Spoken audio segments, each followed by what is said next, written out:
Hello everyone! So ayan, nilalagnat tayo. Pero kahit na nilalagnat tayo, gagawa pa rin tayo ng Tuyo Gourmet. Ito po yung napanood ko sa YouTube na gusto kong gayahin. And sana maging successful or kahit konti man lang magaya natin yung gourmet na napapanood ko sa YouTube.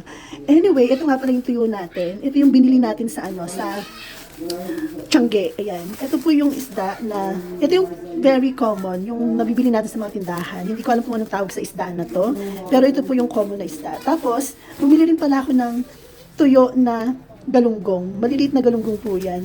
Yan. Pareho pong 25 pesos po yung isang ganyan. So, papaghaluin lang po natin. So, ito na pala yung lahat ng gagamitin natin. Ito yung mga kailangan natin. Pero, kulang pa to kasi wala pa tayong atsuete. Yung atsuete po, yung nagpapakulay para maging kulay red yung pagkain or yung sabaw ng pagkain.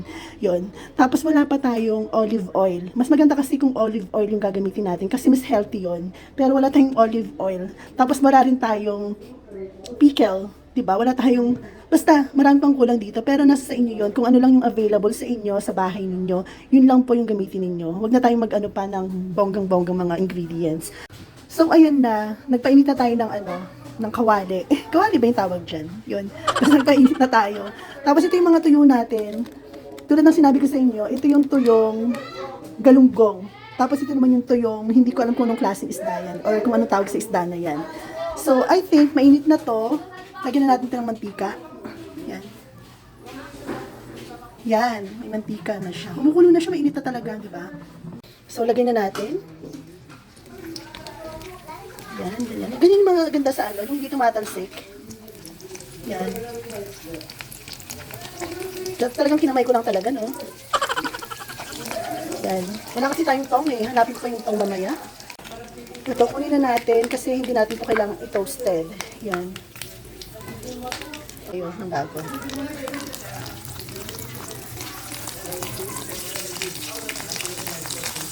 Diba? O, diba? Ang galing. Makakain na tayo ng tuyo. Craving! Satisfied tayo mamaya. Okay na to. So, tanggalin na natin itong mga to. Hindi siya matalsik, no? I mean, hindi siya tumatalsik. Yan.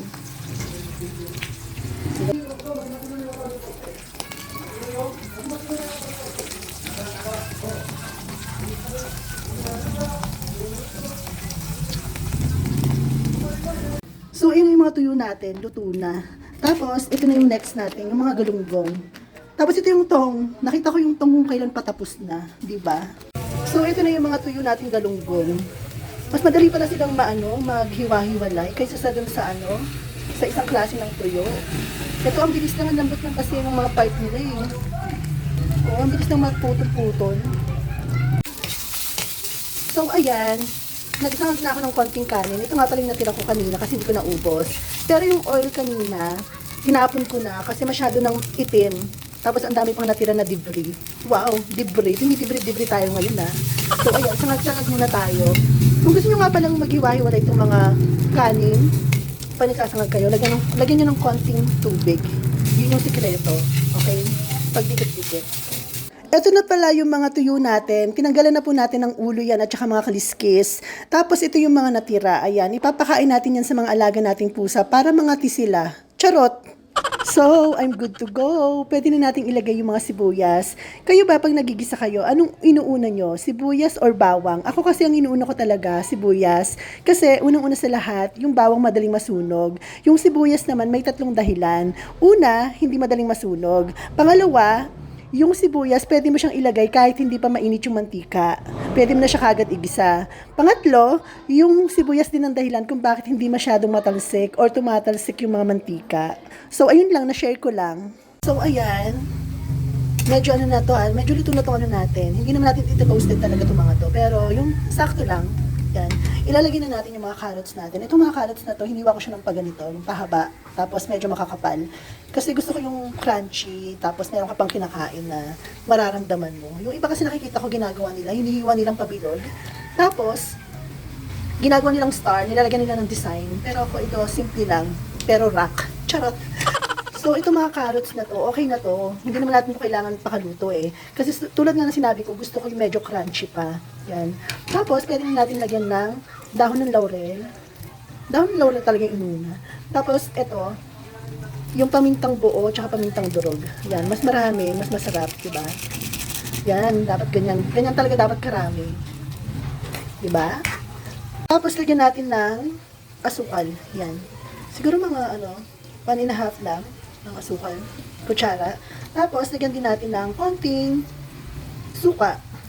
Yung suka naman, yan, pang-preserve lang natin. Magsisilbing preservatives para hindi siya kagad masira, di ba? So, ito na girl.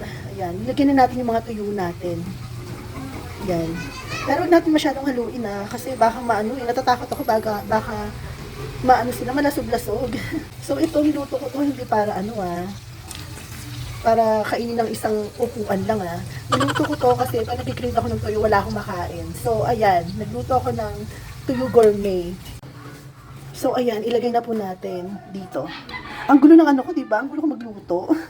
Ang kalat, parang hindi babae. Ayan. So, una natin lagyan na muna ng mga carrots sa ilalim. Ayan.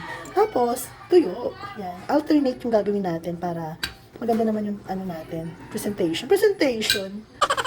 So, ayan na yung natin, tuyo gourmet natin. Lalagyan na natin. Kaso nga lang napuno, hindi yata kasya. So, lalagyan na natin yung pinakasabaw niya. Ayan. So, eto na. Tikman na natin kung masarap talaga siya. So, eto yung sangag natin na niluto natin kanina. Tapos, eto yung tuyo natin. Kuha lang tayo ng ilang piraso. Siyempre, kuha muna tayo ng carrots. Yan. Diba? Tapos, isa pang tuyo. Okay? Tikman natin. Magkakamay na tayo Okay? So, ito mo ng carrots kung masarap. Masarap. Ay!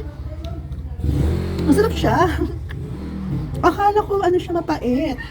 Kasi nga di ba nagkadurog-durog yung iba natin mga tuyo. So akala ko talaga mapait siya. Ang sarap-sarap niya. Masarap siya, promise, walang halong biro. Sakto lang na nilagyan natin ng asukal. Kahit itong tuyo, yan. Tikman din natin.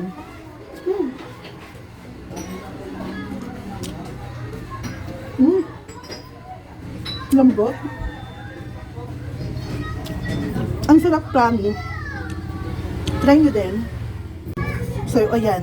Isa pa. Tikman pa natin ulit. Ayan. Ang sakap niya, promise. Malambot siya. So, ayan. Tikman ulit natin. Ang sakap. Promise, masakap siya. Akala ko talaga maalat. Pero hindi pala siya maalat. Tapos sangag pa yung mo, kanin mo. Oh my God. Nakapalaban ka talaga. Gawin nyo rin to, promise. Matutuwa kayo. Kasi first time ko nga lang itong ginawa